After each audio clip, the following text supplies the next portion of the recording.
not only a great comic, he told me I was fourth. He's not only a great comic, but he also can't count. So just hang in there. No, it's cool, buddy.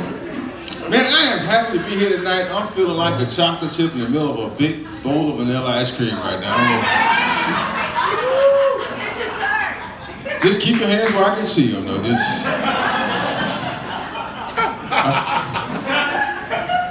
I feel like I'm at an auction or something. But y'all having a good time tonight? Are you having a good time? Good, because if you weren't, I was going to tell you to go back to where you came from. I mean, everybody lost their shit when Donald asked them to go back to where, they came from. But, the fact of the matter is, he has a right to say whatever he wants. This is America. So if you happen to agree, you can simply come back and say, well, no, bitch. You go back to where you came from. It's just that simple, It is. Mitch McConnell tried to defend him, Mitch was saying, Donald Trump is not a racist. And in my sick mind, it sounded like he said, because I'm a racist. And it takes a racist to know a racist, and by golly, Donald Trump is no racist in my book. I'm just kidding. I don't know if Mitch McConnell is a racist, but you guys, the U.S. General Attorney William Barr, you guys, right? I can't speak for everybody else, but if Fred Flintstone was an actual person, that person would be Will Barr. Seriously. Yeah. It's crazy, man. I said to myself, I stopped watching the NFL, I got mad, all the politics, and I said, you know what, this would be a good opportunity anyway for me to spend quality time with my family, right? Big mistake. I did not realize how difficult it was to actually talk to my kids, we talk, but it's more out of the rest. Like my son is 13 years old, he says, Dad, I need $100, right? So I asked him, what do you need it for? And he gets an attitude. He's like, man, why are you asking me all these questions? Just give me the money. And you would have been proud of me, folks. I didn't get upset. I calmly said, son, $100 is a lot of money. Besides, you try asking your real dad first. See what he says. Then come back to me. Come on, people. It takes a village to raise a kid. You already know that, But I make it a policy myself not to mix politics with sports, okay? I don't do it no more. I don't. Because sports is the one sacred time where we can all put down our differences for just a couple hours and come together as one nation under God. And when that final whistle is blown, we can always go back to being the racist, homophobic bigots that our loved ones raised us to be. God bless America. I'm not some hardcore racist. I'm more of an entertaining type racist, which means I'm just in it for the jokes. That's it. I don't want to see anybody get hurt, There you go. Thank you.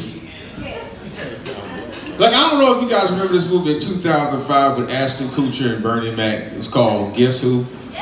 You remember that movie? Great movie, all right?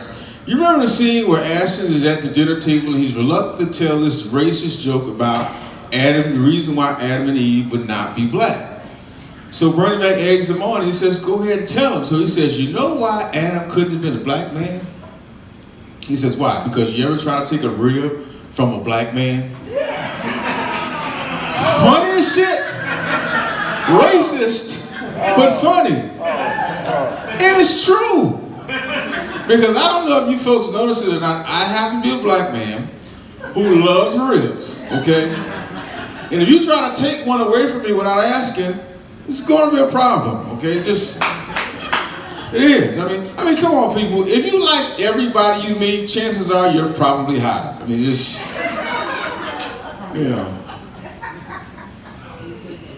You just gotta have enough common sense to give a person a chance, you know? That way, the next time you call them an asshole, you can say it with conviction.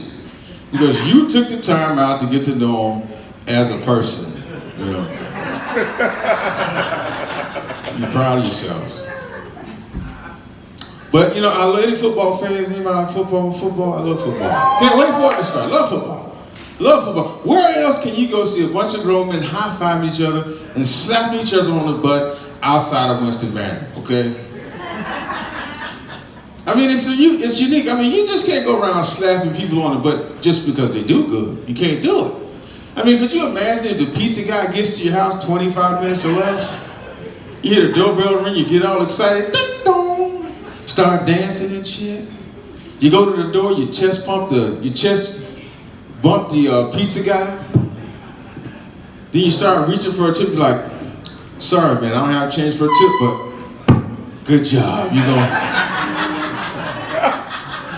You're gonna run that place one day. I especially love sitting with my Irish-shaped friends and listening to them brag about their old days on the gridiron. You know, like my buddy says, he says, man, this reminds me of when I played cornerback for the Raiders. And I'm thinking, Oakland Raiders? He goes, no, Pompano Raiders, 85 pounds. 12-0, Super Bowl. And he's wearing the Super Bowl ring on his pinky finger because he's outgrown it. Like, dude, that's cool and everything, but you realize that's not the same level of competition, right? He goes, no, man, football is football. I said, yeah, but some ladies not serving them orange slices and potato chips at halftime. It's not the same level of competition. My name's Al P, folks. Thanks a lot. Y'all been great. Appreciate you.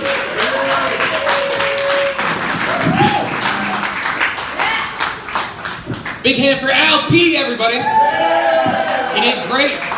He did so well, I almost slapped him on the ass. I don't know. Probably would have been a little weird. But the next comic coming up, guys, he's great. Please give a big hand for Jim Frederick, everybody.